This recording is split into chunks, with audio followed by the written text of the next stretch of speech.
This is VSiN, the sports betting network. This is Money Moves on VSiN, the sports betting network.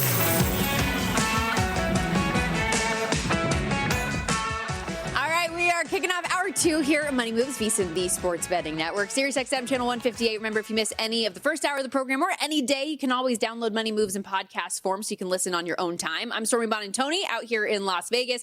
Jonathan Von Tobel holding it down in San Francisco ahead of Super Bowl 60. So much to get to ahead of the big game. We will also this hour break down plenty of NBA, college basketball. We've got a full hockey slate to dive into, but we are going to kick off the hour headed behind the counter.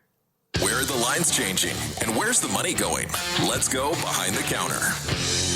Let's do it with Duane Colucci, who joins us here on the Progressive Guest Line, sportsbook manager at the Rampart Casino here in Summerlin, Las Vegas. Duane, let's start with this. How different is this week for you behind the counter compared to any other week throughout the course of the regular season? It's Super Bowl week. It's crazy, Stormy. You know, you just have so many clients that are coming in from all different parts of the country. They're getting excited, just tons of proposition bets and helping customers. The foot traffic is just immense. And, that's how the Super Bowl is here in Las Vegas. I've been doing this now for over 30 years, and it's just a great time and a great feeling, especially at the resort at Summerlin, Rampart Casino. We really do it up. We're getting ready for opening up the grand ballrooms, the Valencia ballroom, the seating arrangement. Just a lot of excitement and a lot of action over the counter.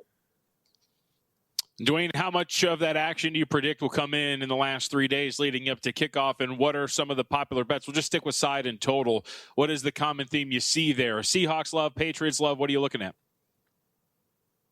Yeah, Jay, we're seeing a lot of Seahawk love now. Ever since they started talking about Drake May and the possible shoulder injury, it was at 5. We opened it at the Rampart in the South Point. Now, it has again gotten to 5. It went down to 4.5 originally, but now I'm starting to see the general public just, make their parlays and whatnot with the Seattle Seahawks.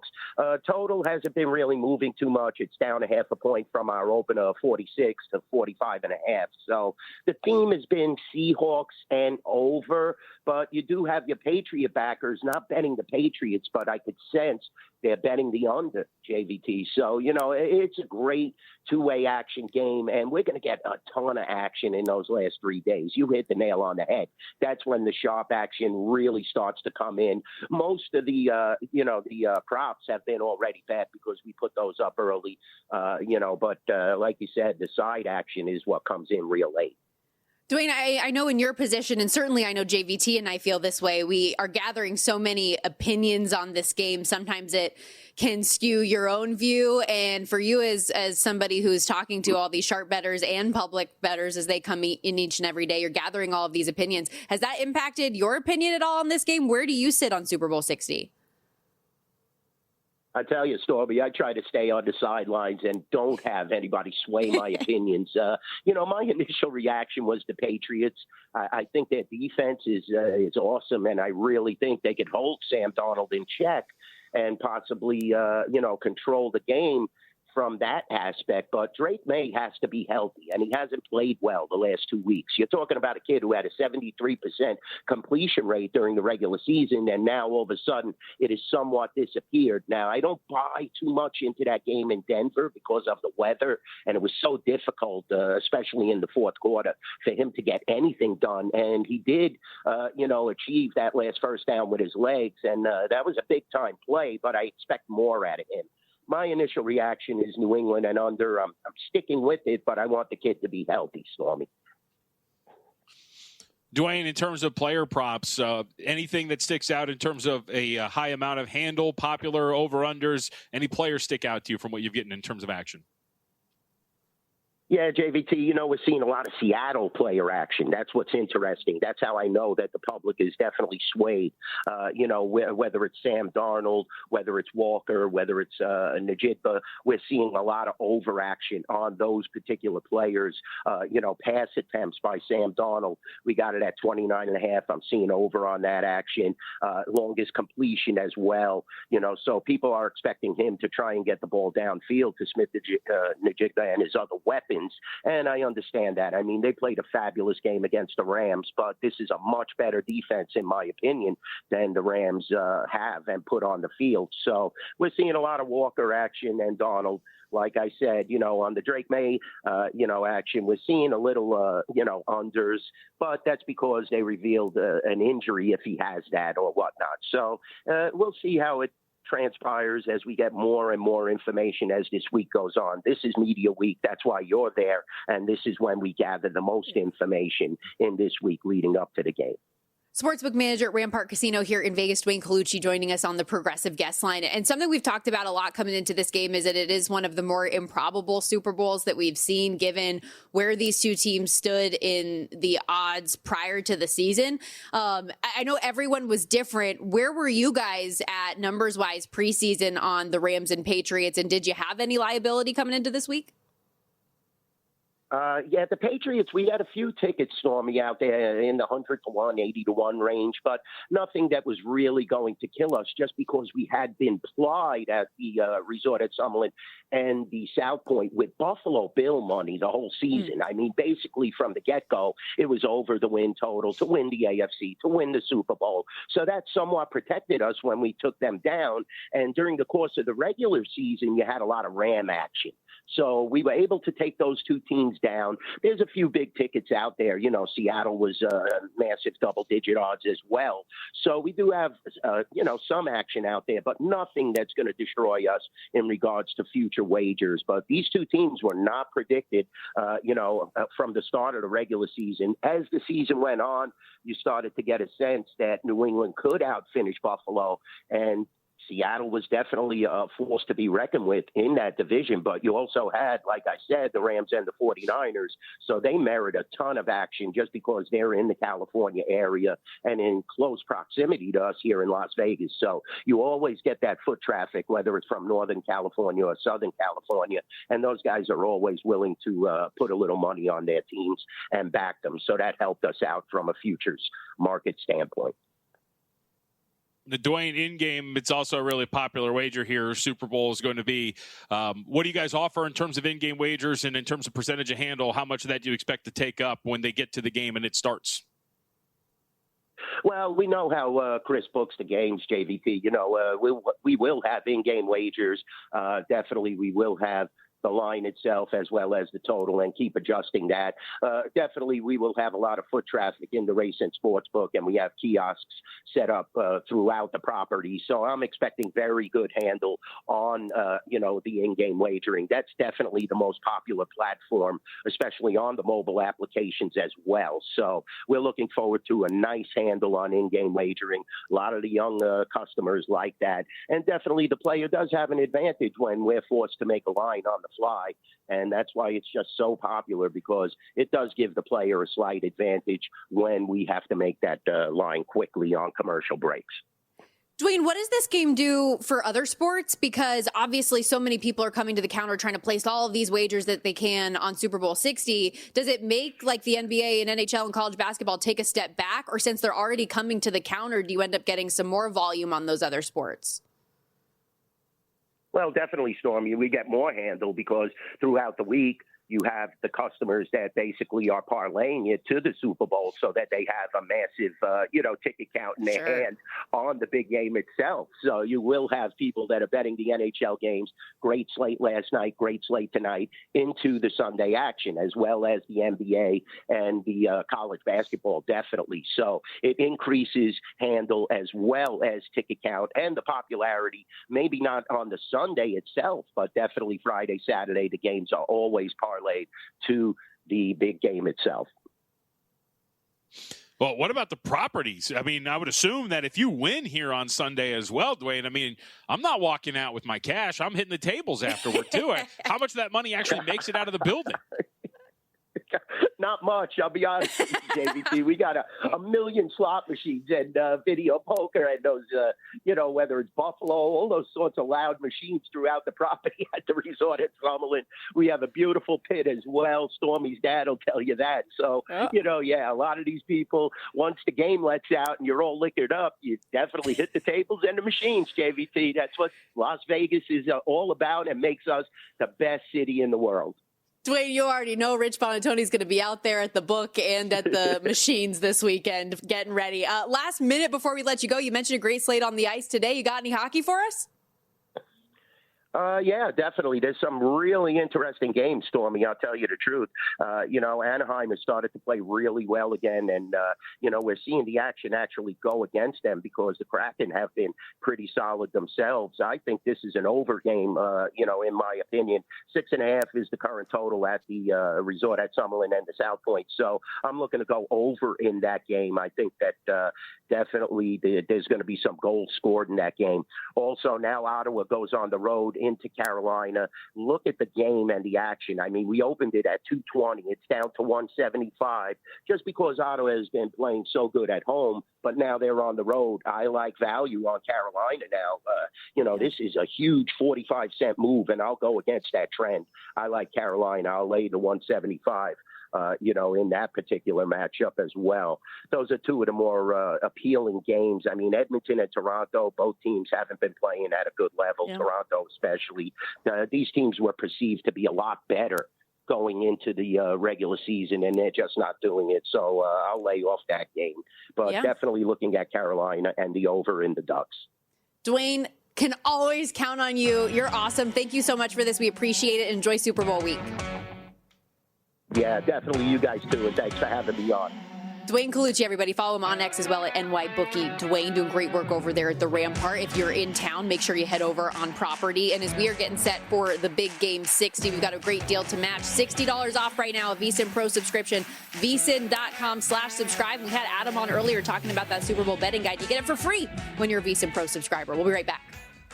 So you're listening to this podcast because you want an edge. But what if I told you you're only halfway there? You've got the mindset. Now it's time to get the toolkit to match. Here's the thing.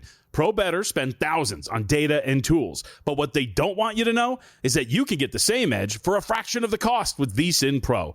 VSiN Pro gives you access to expert picks, public betting data, prop projections, powerful tools, analytics, and more. Just tap the link in the description and see why thousands of bettors are already using VSiN Pro to cash more bets.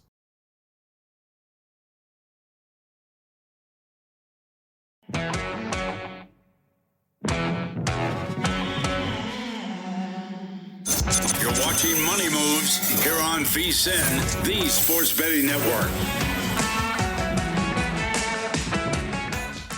This segment of Money Moves is sponsored by Upside. Turn your gas purchases into real cash back with the free Upside app. You can download Upside now and use the promo code SPORTS. Get 25 cents back per gallon on your first fill up. Again, check out the Upside app today. Stormy Buonantony, Jonathan Von Tobel with you back here on Money Moves, VSiN, the Sports Betting Network, SiriusXM Channel 158, iHeartRadio, YouTube TV, VSiN Watch app, wherever you're watching or listening. Thanks for hanging out with us today. And if you were hanging out with us yesterday, you know that we were sweating out the Hornets game because it started midway through the program, JVT.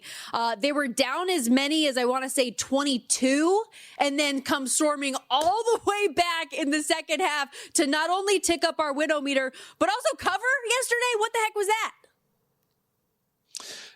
That's our Hornets being our Hornets, man. This is a tremendous team that really has some strong upside on offense. I don't know if you saw the report earlier today. There was some thoughts that maybe Miles Bridges was going to be an asset that they would flip.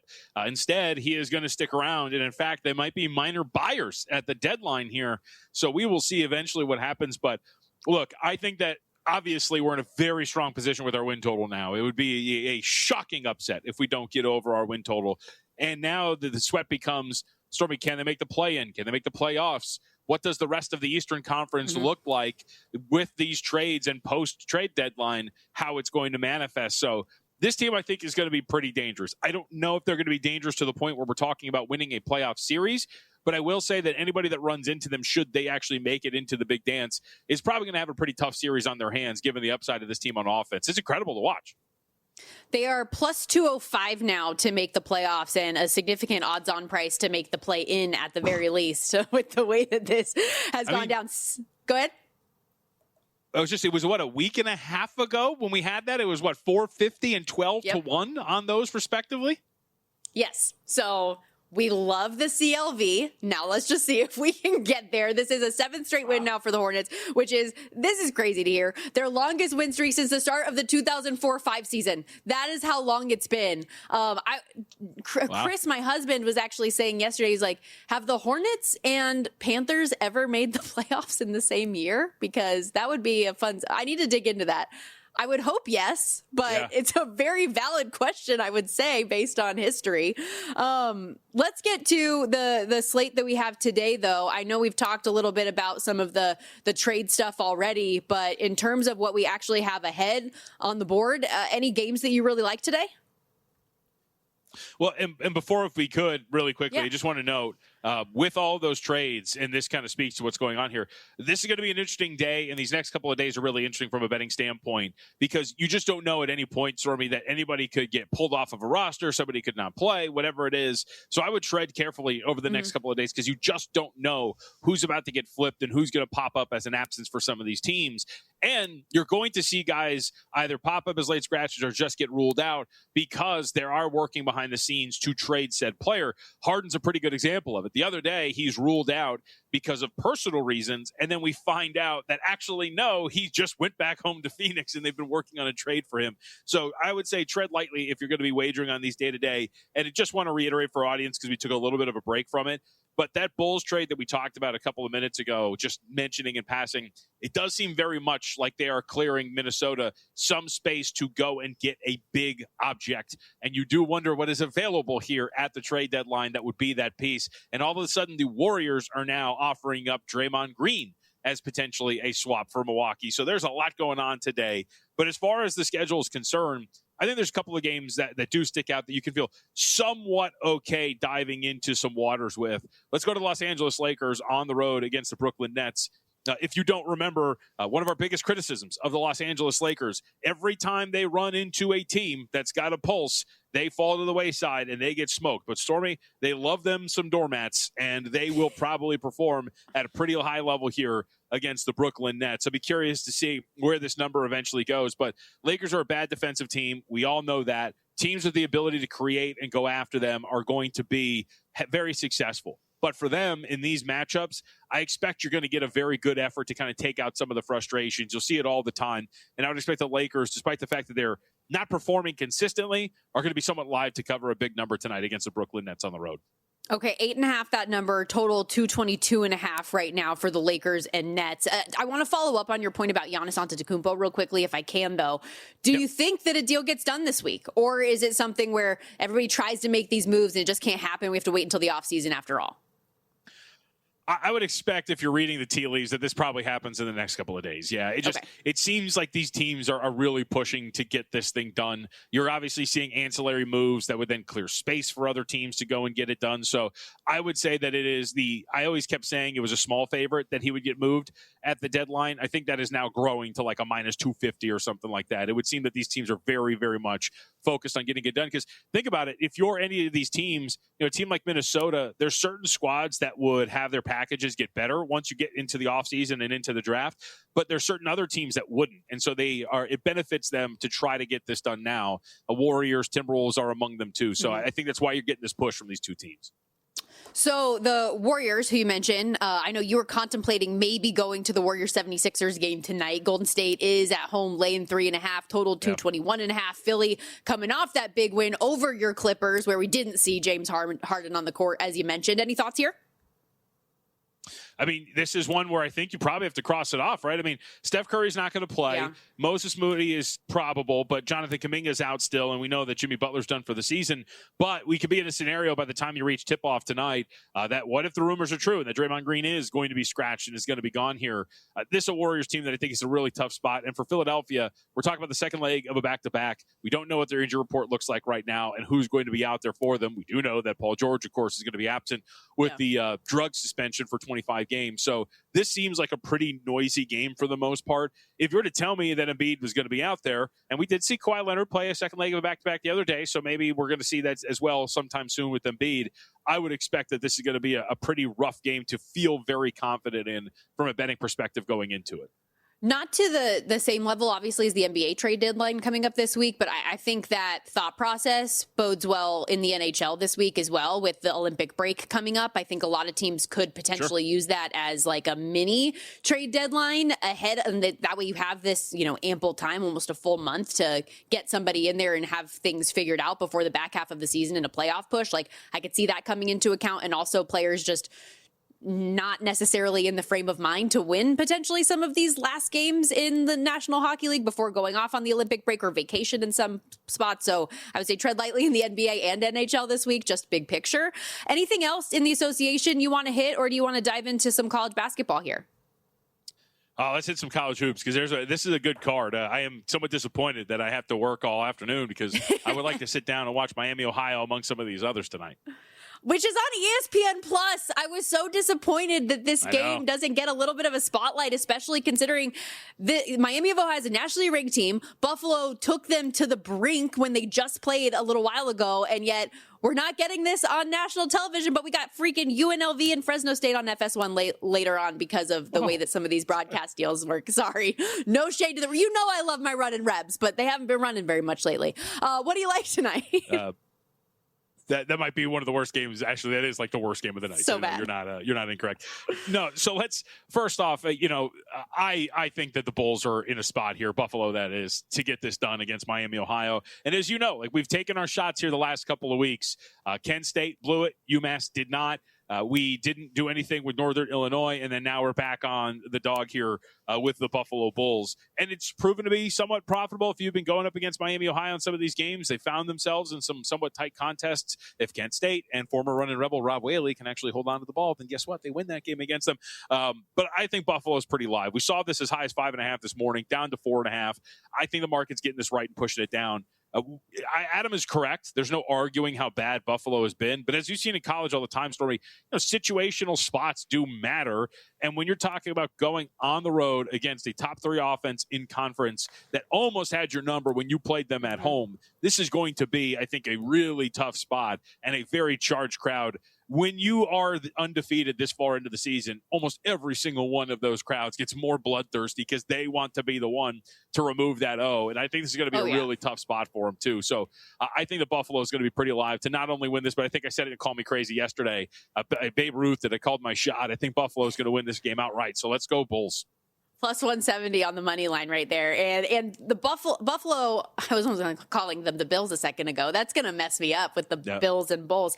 But the 12-point loss they had the other night against Ohio on Saturday, I think very clearly was a look-ahead spot for them, knowing that they had this rematch on deck. You heard their head coach, George Halkovich, say after the game, I don't think we brought the proper fight to that game. They're going to in this one. As you mentioned, like, this is a team in Miami of Ohio that's getting everybody's best shot on any given night because of that number that they've got next to their name in that undefeated stretch, which is not only the best, by the way, in program history, but the longest win streak in MAC history that they're riding right now. So could the Bulls be the team to end it? We shall see. Do want to remind you before we head out on this break, guys, that every time you fill up your gas tank right now, you could be earning real cash back with the free Upside app. If you download Upside from the App Store or Google Play, claim an offer at a nearby station and start earning instantly. Use our promo code SPORTS. You get an extra 25 cents back per gallon your first fill up. Download the free Upside app now. Promo code SPORTS. Get 25 cents per gallon bonus.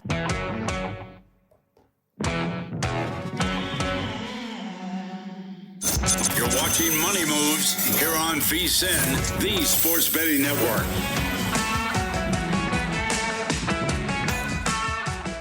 Back here on Money Moves, Stormy Buonantony with you. Our boy JVT out at Media Row all week in San Francisco, talking to former players, reporters, analysts, and bettors. Had a really insightful conversation earlier this morning, diving into some database angles to bet the big game with Sam Bruchhaus, lead football analyst, senior data scientist for SumerSports, also host of the SumerSports Show podcast. Sam, kicking us off with why SumerSports and Sumer Brain, something JVT turned me onto earlier this football season, why it can be such a valuable resource for us as bettors. Very, very much so. I think when you are trying to make any bet, you're trying to predict the future. And when you're trying to predict the future, you're dealing with distributions, right? And particularly in betting, you are betting against the house. And so you have to understand the top end of those distributions and what it means in order to really succeed in the market. And so in order to get an edge on that, you need data that no one else has. And I think what we've done at Sumer is get detailed data, a platform in Sumer Brain to access it, but it's fairly new. So you can still gain that edge, particularly given that we are the fastest charter on earth right now. If you're using SumerSports.com/live, you are getting ideas of what coverage a team is using before basically anyone else, really sometimes before the TV product even shows it. And so in order to get that edge, I think data is very key. And I think that synchronous relationship that you put together really builds that, because you think about how the books are trying to do it. They're trying to win on the median.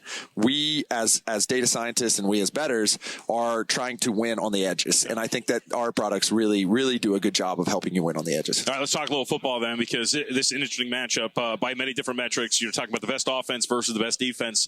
So with that basic point out of the way, what sticks out to you about a matchup like this? Yeah, so I think when you really break it down, the thing that stands out about the Seahawks in particular is their effectiveness when they're in those heavy personnels.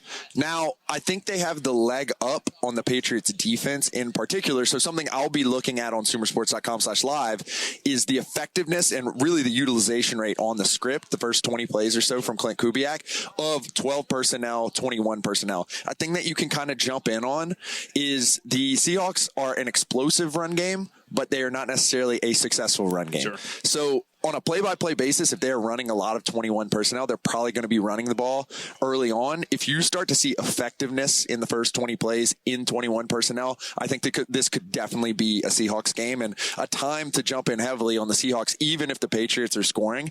The problem is, if that's not effective, in terms of pressure rate, in the regular season, the Patriots weren't necessarily great, but they've added Milton Williams in the inside, the highly paid defensive tackle, back in the fold. That's kind of changed the way the playoffs have looked. So if they're able to get pressure on Sam Darnold and the run game is not firing in those heavier personnels, I think this could definitely be a Patriots game. So I think the one to analyze as the game is going on is that Seahawks offense versus Patriots defense matchup, given the two real strengths of this game are the Seahawks defense and the Patriots offense. So it seems for the Patriots, one of the things you mentioned, the pressure rate. Hey, I was looking at Sumer Brain and looking at through the rankings and whatnot. It seems like they've started to blitz a lot more here in the postseason. Yeah. So how does that manifest here in a game like this? If you're Kubiak, how are you attacking that? How are they going to pay for that here? Yeah, so just to set the scene, when they went up against Jarrett Stidham, that was a totally different Broncos offense than with Bo Nix. Bo Nix' superpower, like, frankly, I don't even think you can recreate it per se, is his ability to avoid sacks. And when you put another quarterback in that scenario, the data typically shows that sacks are a quarterback stat. Jarrett Stidham was really unable to get the ball in the air, even when the weather was okay and it wasn't nasty. As a result, that Patriots defense just started sending the house.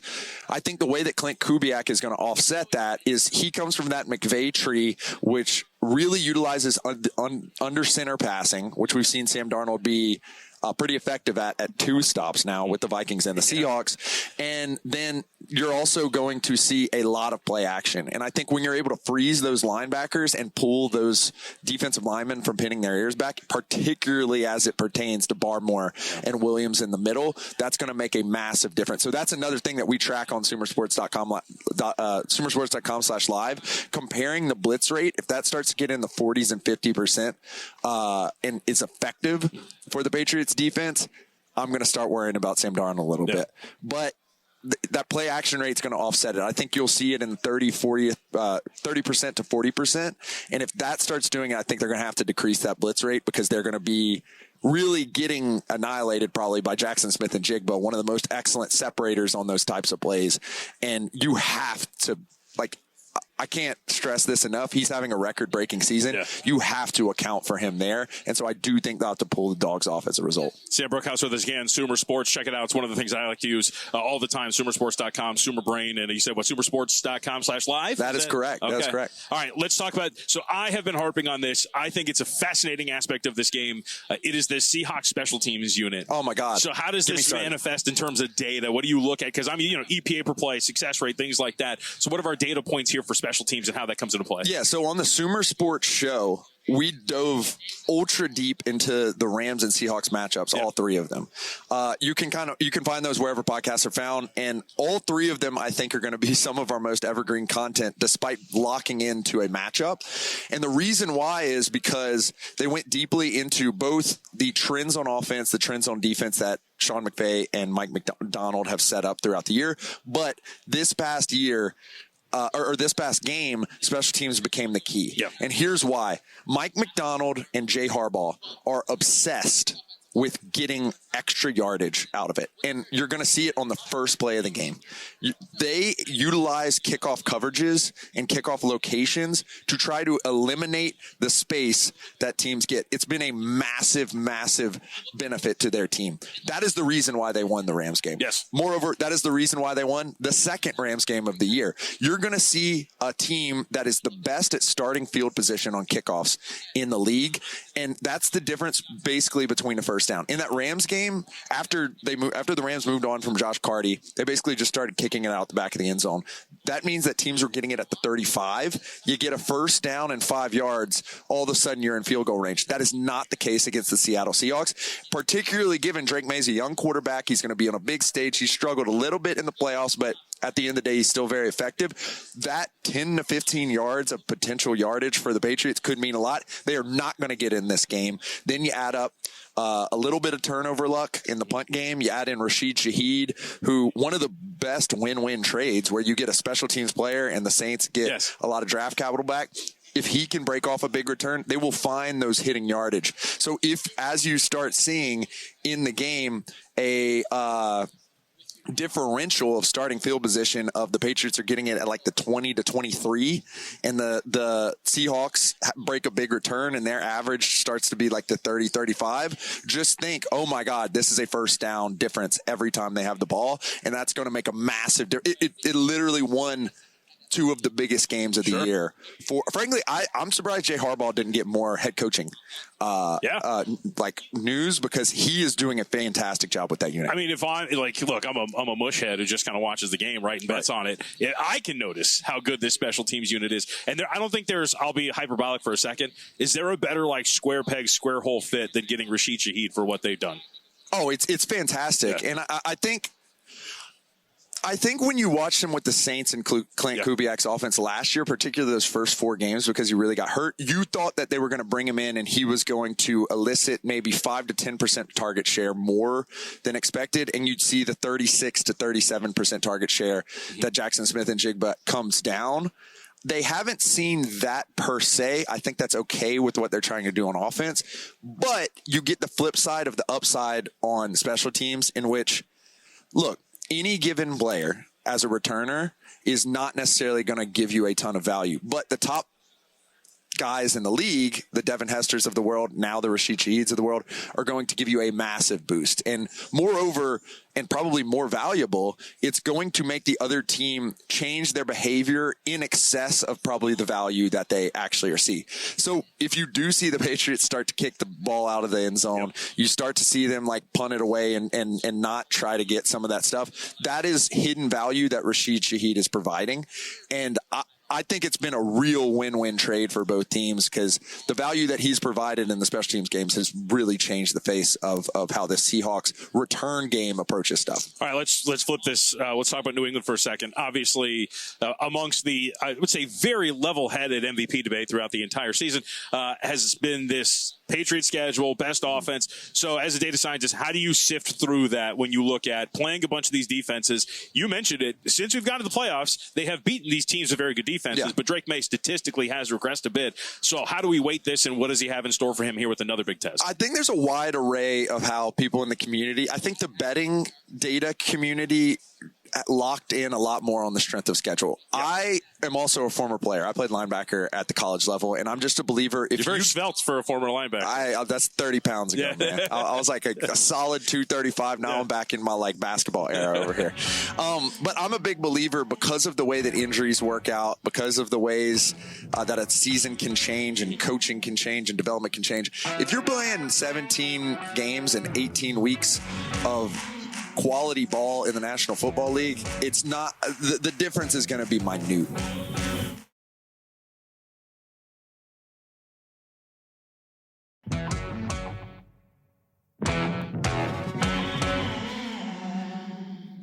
You're watching Money Moves here on VSiN, the Sports Betting Network.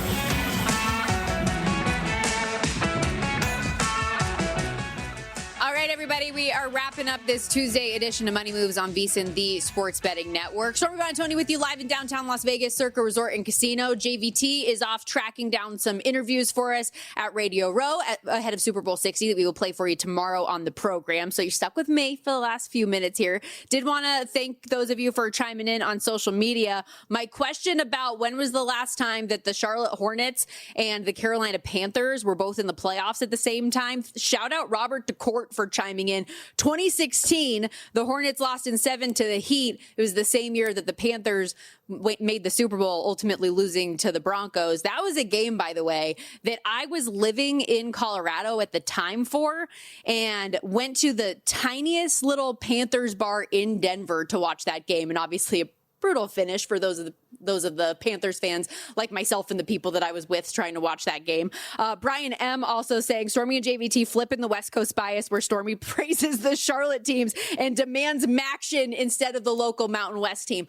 Valid criticism, and don't worry, with tomorrow being a Wednesday, we will have this week's edition of West Coast Bias, and I'll get back to my roots, ladies and gentlemen. But the game of the night, what can I say? It's Miami of Ohio and Buffalo, which, by the way, since JVT is not with us, for anyone who missed it, he did take the points with Buffalo today. That's his official play of the day. I'm actually on the Miami of Ohio team total in that game, over 84.5. That said, that is a good segue to get into the best bets portion of the program. Let's first recap how we did last night. Nothing for JVT. 3 plays for me, went 2-1 on the ice. Montreal, Minnesota, we get there with the over 6.5 for the full game and the over for the first period. First goal came about 30 seconds in. And then it was a bit of a sweat for that first period. We didn't get the second goal until nearly the 16-minute mark. Ended up getting 3 in all there. And as a hockey bettor, when you take an over 6.5, there are few better feelings in life than you're in the third period, the team is down, and it's a 3-2 game, and you get that equalizer. So no matter what, you're going to get the over, whether it comes in overtime or in regulation. Minnesota ends up closing this one out. Shout out Brock Faber for tying this one up. And then we get Kirill the Thrill in overtime with the power play goal, of course. 4-3 win for Minnesota, like I said. And then the Islanders money line did not get through for us, unfortunately. Tried to take a little plus money shot on the dog, but the Islanders offense didn't want to show up for us, unfortunately. Tough spot for them today, by the way, on the second half of a back-to-back with the Penguins. They will have their number 1 goalie back in net. Vezina favorite Ilya Sorokin. David Rittich got the start last night. Sorokin will go tonight. Pittsburgh in a bounce back spot themselves, though, after losing 3-2 to Ottawa yesterday. And I did end up putting a play on the Pens money line here, minus 105. Pittsburgh also will have their number 1 in net, Stuart Skinner, in a bounce back spot himself, who has been playing well for most of the month. 8-1 with a 1.63 goals against average before giving up that 5 spot to the Rangers on Saturday. The Islanders' goal scoring is just kind of dried up lately since January 15th, averaging just 2.3 goals per game, 2 goals or fewer in 2 of the last 3 and 4 of the last 7. Penguins, meanwhile, top 8 in the league right now in goals for per game. Only 2 goals last night, but scored 4+ in 5 of the 6 prior, 6+ in a handful of them as well. That said, I do like the under in this game too. So Penguins money line and under And just with both of the number ones in net, I feel like that's kind of the way we're going to go in this one. I'm also very high on the Oilers for tonight against the Leafs in what I think just sets up in a good situational spot. And there are a handful of angles that you can play this. I ultimately landed on the team total over 3.5. It is juiced at -145. I also threw a same game parlay in this one with Edmonton money line and an alt over 5.5 at +105. When you put those together, a real high total for this game as it stands, 7 or a juice 6.5, depending on where you look, up to as high as -155. I could also see Edmonton in regulation or a puck line angle, what have you. The Leafs on the second half of a back-to-back, Edmonton in a bounce back spot, Leafs off of a win that they probably didn't deserve against the Calgary Flames yesterday. Calgary had so many chances to get back into this game and just couldn't get through. There was so much open ice out there, but you have Joseph Woll just standing on his head. I think in a game like this against the Oilers, where they just got embarrassed against Minnesota 7-3, they're in a bounce back spot. Connor McDavid and those guys, they have an emotional element to their game that I think they'll be ready for this. And I talk about all the open ice that the Calgary Flames had last night. You can't give that to the Edmonton Oilers on any given night. In terms of numbers in this one, both have been over teams, so you understand why the total is as high as it is. Leafs, 9 of their last 12 games with 6+ total goals scored, 8 with 7+. The Oilers are riding a 5-game over streak where the average total goals for those games, ladies and gentlemen, are nearly 9.5. So they're either scoring 5 to 7 goals on a given night or letting them in their net. So again, the approach that I took here, Edmonton team total, I think they're going to be getting after it today. And then that same game parlay with the money line and just an alt over 5.5 instead of that 6.5, 7. If you do want to bump it up to that, you think we're going to get all the goals, that's just going to bump your parlay number as well to a better plus money percentage. Leafs, like I mentioned, they are a team that is reeling. And when you get a win like that yesterday that you don't deserve and maybe some tired legs today, I feel like it's a good situational spot. Connor McDavid also, first meeting with Toronto in December, 2 goals, 1 assist in a 6-3 win. I could see him having a day today. Only 1 point and -3, and the Oilers lost to Minnesota. So he's going to want to produce himself. A lot of the individual angles on him are really juiced, but same thing with that same game parlay. All of this is correlated. If you want to throw in something Connor McDavid, I wouldn't fault you on that at all. The Florida Panthers, meanwhile, this is a team I want to talk about because we brought them up yesterday, and they end up losing again, 4th straight, and lost more than just the game. Sam Bennett goes down in the first period, did not return, although based on the reports that he's going to be replacing Anthony Cirelli for Team Canada in the Olympics, heading out to Italy, he will be fine big picture. But the Panthers lineup after Bennett goes out last night, when you think about all of the injuries that they've dealt with, missing 8 regulars and all 4 of their centermen from the team that won a Stanley Cup a year ago, it is an uphill battle for this team right now. And Matthew Tkachuk said what a lot of us were thinking in the dress room after the game. I feel for, a lot of the guys too have been going at it for like 55 however many games and being put in different situations. And it's wild. And, not even, some of the guys in right now, I'm seeing them just work their absolute ass off and grind and play through stuff so that they can stay in and play. So it's been wild, but we are in trouble right now. I mean, you hear that? We are in trouble right now. That's not what you want to be hearing, but I feel like that's dead on where this team is at right now. And for Buffalo, meanwhile, on the other end, just another dub for them after JVT made the point that they could be a real contender in the East. But speaking of the Eastern Conference and the Florida Panthers within that framework, you look at the pace of some of the teams at the top right now in the East. Almost all 8 of those playoff teams are playing at a 99 to a 100 point pace. The Panthers right now are playing to around a 90-point pace for their season. Their total, if you want to get involved in some of those like full season team points markets, is set at 91.5 after being over 100 in the preseason. That's how far they've fallen. They need to play at around a 750 pace to get to 96 points.